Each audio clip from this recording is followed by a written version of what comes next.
Olá, seja bem-vindo a mais uma entrevista aqui do Tempo e Dinheiro. Hoje vamos falar sobre a pecuária. Vamos ao estado de Mato Grosso conversar com o diretor da Aclimate, Dr. Chico Manzi, que já está conosco, a quem eu agradeço a participação. Doutor Francisco, obrigado aqui pela disponibilidade de falar conosco no Tempo e Dinheiro. Tudo bem? Tudo bem? Tudo bem, Sérgio? Olá, como é que está todo mundo aí? Um abraço a todos já de antemão. Obrigado pelo espaço. Bom, eu começo por alguns temas que estão sendo abordados e que, sem dúvida, preocupam por um lado e tiram a atenção de outros fatos importantes também. Mas vamos começar pelos avanços em relação à tributação.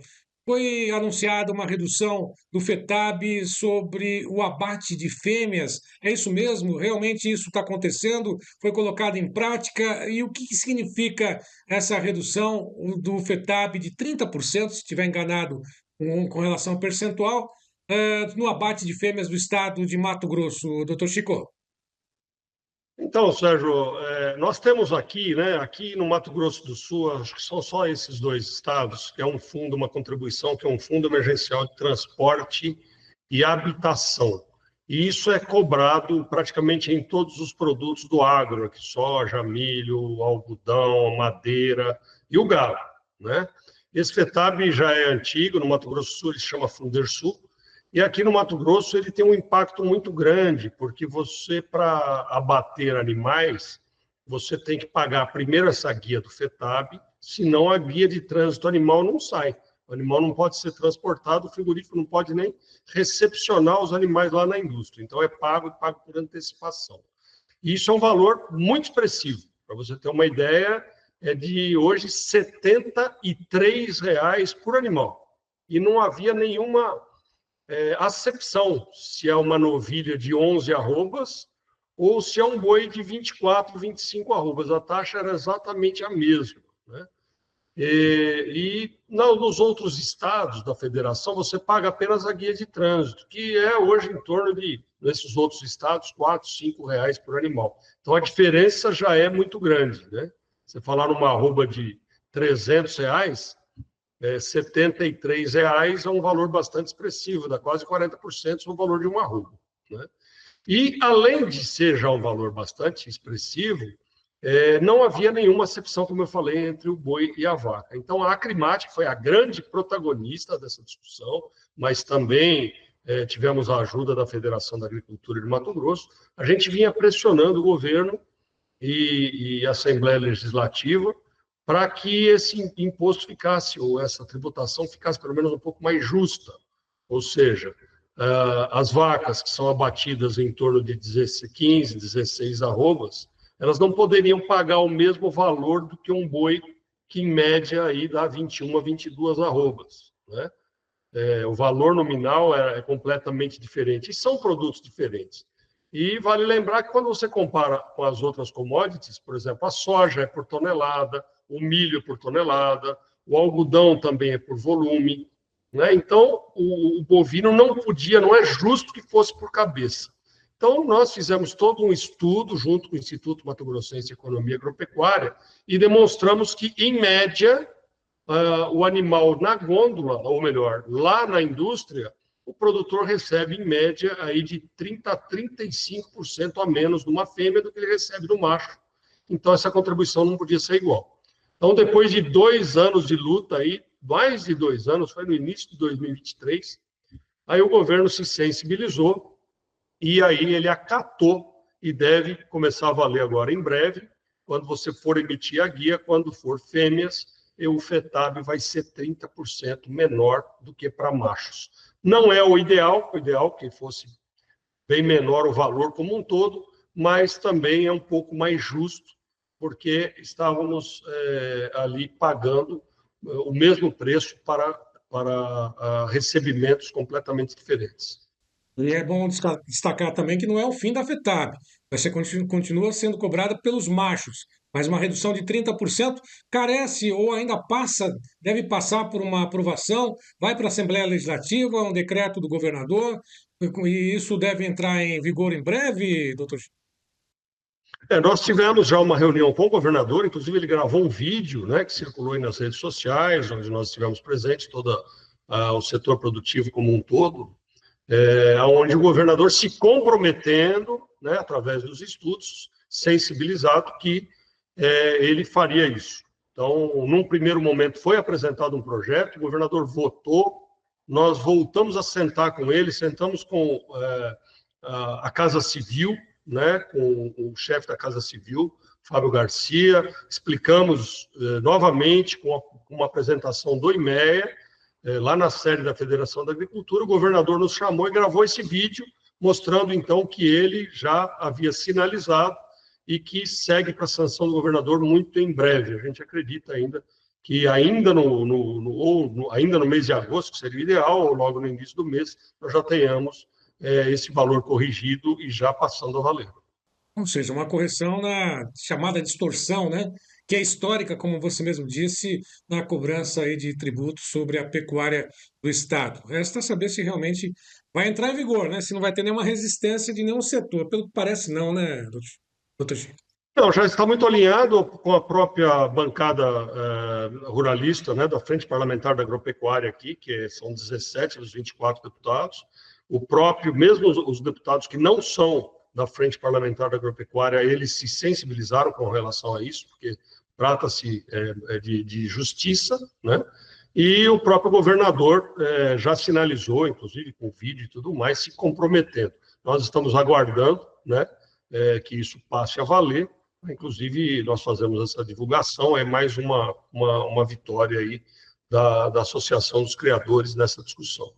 Bom, agora daqui para frente também existem outras questões que estão sendo abordadas e há algum avanço, sem dúvida nenhuma, na conversação com o próprio legislativo, né, e com o próprio governo do estado de Mato Grosso. Agora, algumas normativas estão ainda sendo discutidas, entre elas a que trata do bem-estar animal. Como é que está essa discussão? O que tem de novidade? O que está avançando nesse sentido aí no estado? Doutor Chico?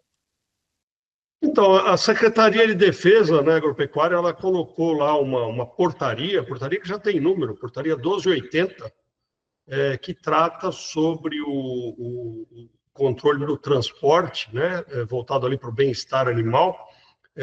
Todo o setor produtivo como um todo, nós discutimos isso na Comissão de Pecuária de Corte da CNA, discutimos também na Câmara Setorial da Carne, e a gente entende ali que essa portaria, que agora está em consulta pública, ela apresenta alguns pontos que são, inclusive, inaplicáveis, né? Do tipo que no transporte rodoviário deveria ter um agente que iria cuidar do bem-estar e acompanhar o transporte dos animais. Quer dizer, hoje, Mato Grosso transporta praticamente todo o rebanho dele anualmente, né? Pelo que o estudo que nós temos com o IMEA, dos 32 milhões de animais que tem no Mato Grosso, 30 milhões circulam pelo estado anualmente, porque a fazenda de cria não é a mesma de recria, muitas vezes não é a mesma de engorda, existem transações comerciais que os animais são comercializados 2, 3 vezes, e sem contar aí mais de 7 milhões de cabeças que vão para o abate.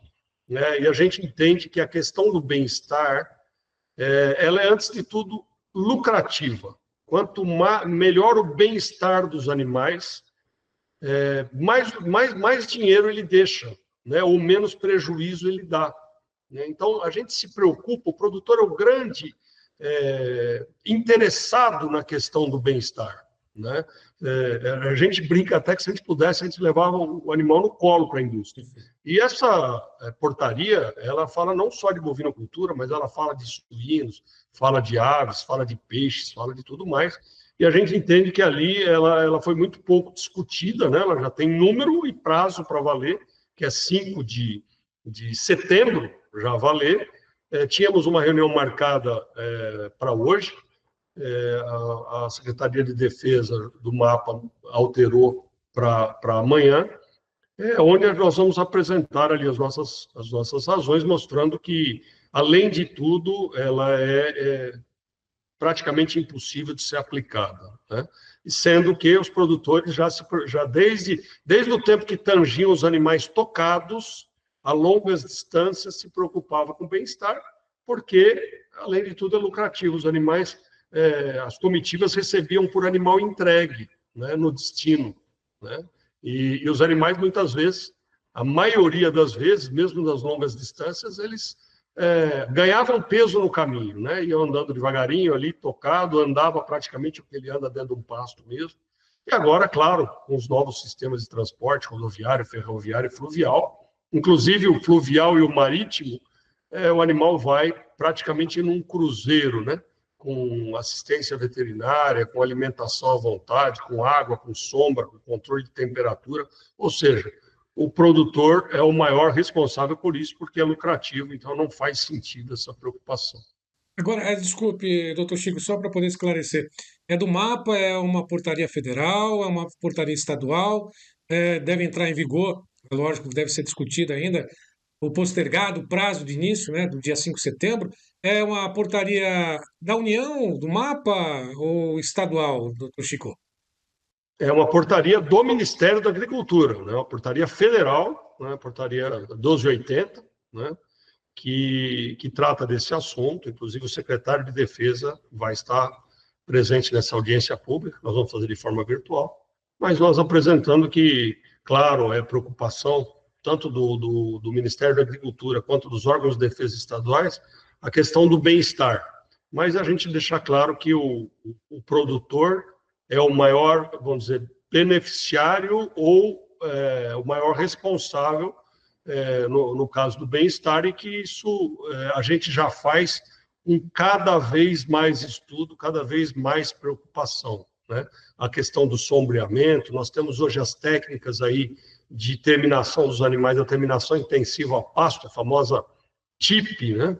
Onde os animais, diferentemente do confinamento, os animais têm um conforto térmico ali, porque eles são alimentados no pasto, nas condições dele, com fornecimento de água cada vez mais próximo, com alimentos cada vez mais balanceados, com controle de ectoparasitas, endoparasitas, para que ele tenha a maior qualidade de vida possível.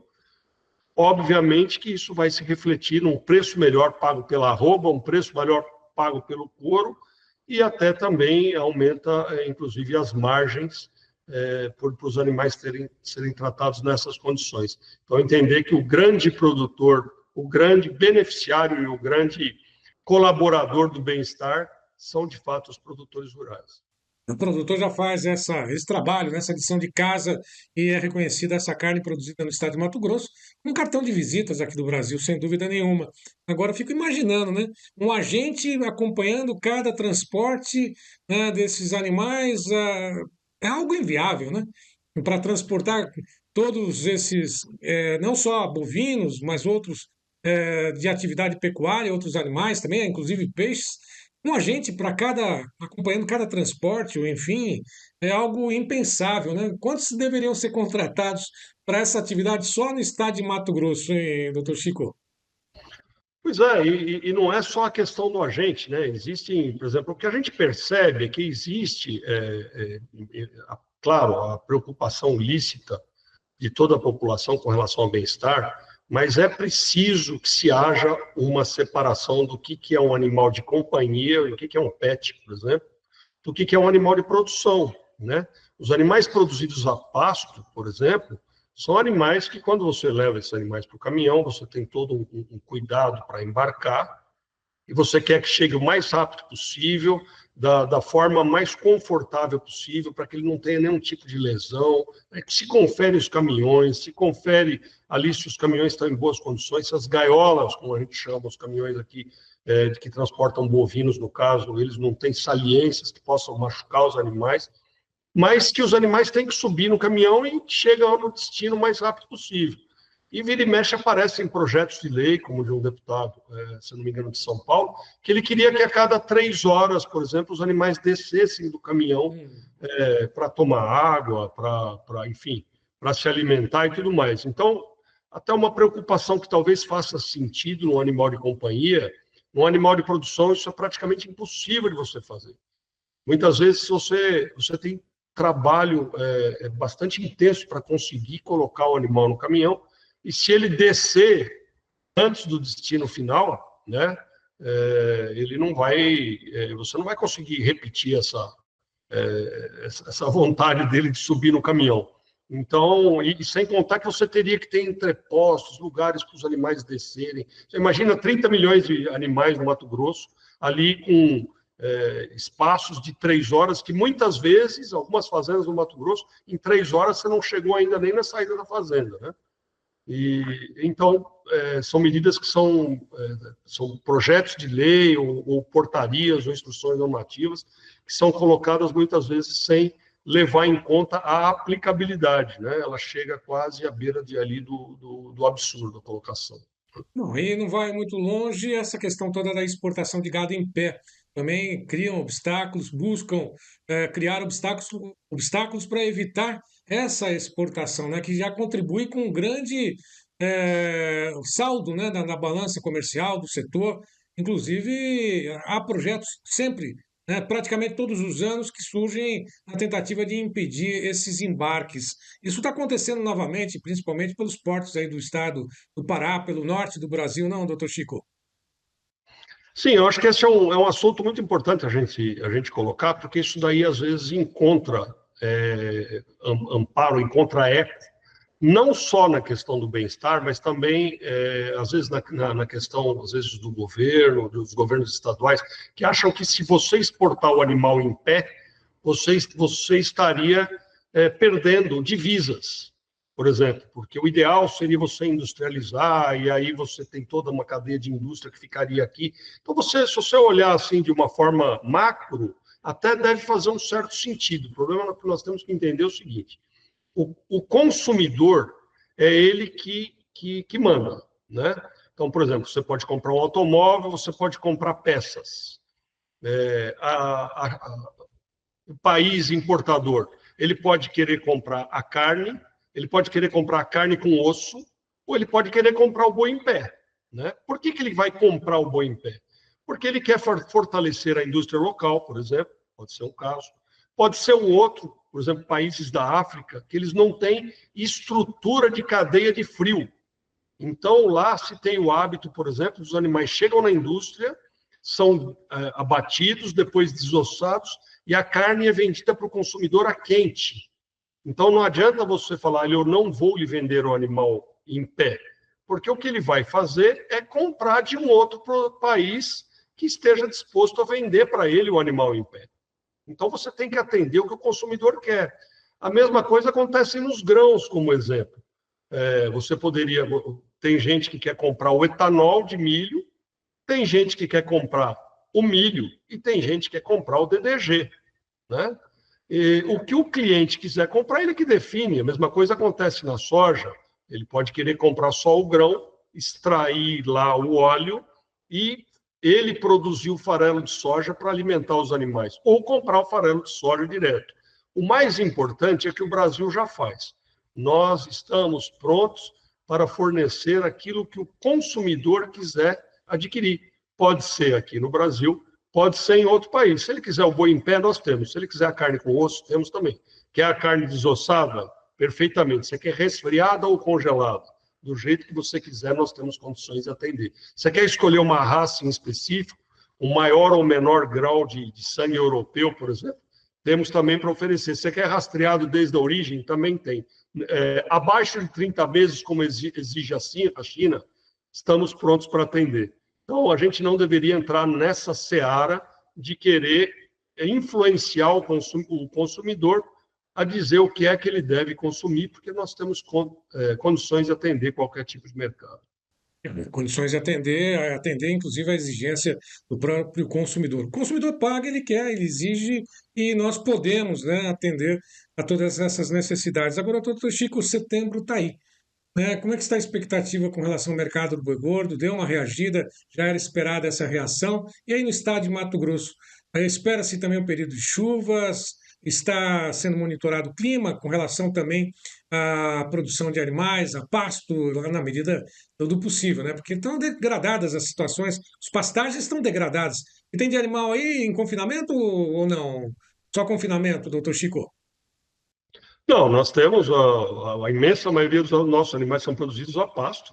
Agosto certamente é o mês mais crítico para praticamente toda a região central do Brasil, aí, desde o do norte de São Paulo até lá no norte do Pará.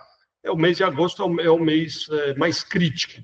Mas esse ano, diferentemente de outros anos, você só de colocar a cara na janela, você já percebe que vai ser um ano onde nós teremos as chuvas mais cedo. Inclusive, tem sido registrado em alguns lugares do Mato Grosso, sobretudo mais para o norte, pancadas de chuvas isoladas, coisa que você não via em outros anos. Então, a gente espera, sim, que tenha uma chuva mais antecipada, que deixaria o produtor um pouco mais confortável. Nós tivemos um aumento das intenções de confinamento, nós estamos aí fechando próximo de 1 milhão de animais, 900 e tantos animais de interesse de serem confinados. Diminuição das fêmeas no abate, era esperado mesmo, porque a participação das fêmeas na indústria é massivamente no primeiro semestre, né? Então, tem bem menor a participação de fêmeas, o que diminui as escalas e força um pouco a arroba do boi ou para ficar de lado, vamos dizer assim, ou até com viés de alta. O mercado futuro tem uma expectativa de alta para esse ano. A gente tem acompanhado essa diminuição das escalas e nós estamos bastante otimistas com relação ainda a esse ano. A gente acredita que a gente vai passar dos mais de 7 milhões de animais, né? Tivemos praticamente 7,5 ano passado. Esse ano a gente deve ficar alguma coisa em torno disso também, ou um pouco menos, mas acima de 7 milhões. As exportações continuam em alta, inclusive a abertura de mercado para carne com osso, que é bastante atrativo também para a gente. Então, as expectativas são boas aí para esse final do último trimestre de 2025. Doutor Chico, foi uma longa conversa, mas eu não posso deixar de perguntar a respeito da preocupação se o produtor ele continua focado naquilo que ele bem sabe fazer, que é produzir animais, carne de qualidade, né, animais a pasto, principalmente esse cartão de visitas da Pecuária Nacional, que é o estado de Mato Grosso. Tarifaço. Há uma preocupação nesse sentido, novos mercados estão chegando, né, o produtor ainda tem alguma dúvida, alguma preocupação com relação a isso que está sendo imposto ao país nesse momento? Essa é uma questão que ela não, ela, se o produtor ele só tem controle sobre a porteira para dentro, né, no que diz respeito a tarifaço mais ainda, né, porque ele não depende de uma questão sanitária, ele depende apenas de um acordo, nesse caso bilateral, que pode ser resolvido numa canetada, né, vamos dizer assim.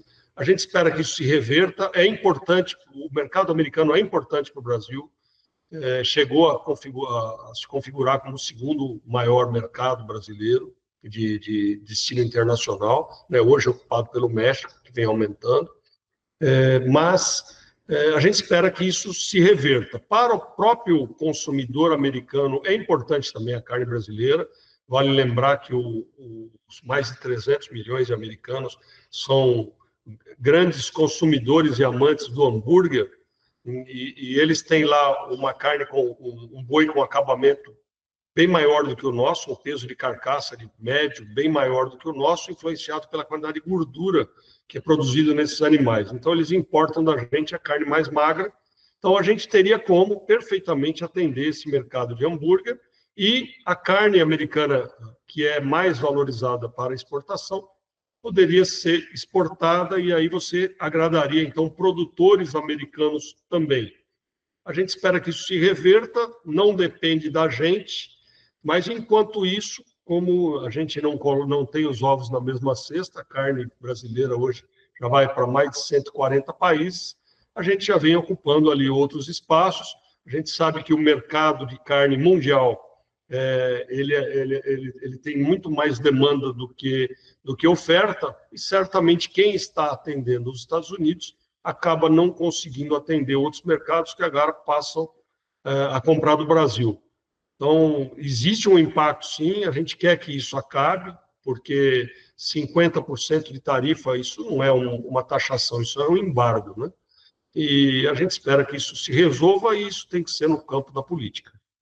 Doutor Francisco Manzi, mais uma vez, muito obrigado pela tua participação conosco, foi um prazer. Um abraço a toda a equipe aí da Climate, é o pecuarista, produtor do estado de Mato Grosso. Obrigado, Sérgio. Um grande abraço a você, um grande abraço a todos. Muito obrigado. Bom, lembrando mais uma vez e sempre, nossas entrevistas, os cortes, as edições estão disponíveis nas mídias sociais do Tempo e Dinheiro. Vá lá, curta, comente, compartilhe, faça parte também do clube de assinantes do Tempo e Dinheiro. E a todos, como sempre, meu muito obrigado e até uma próxima.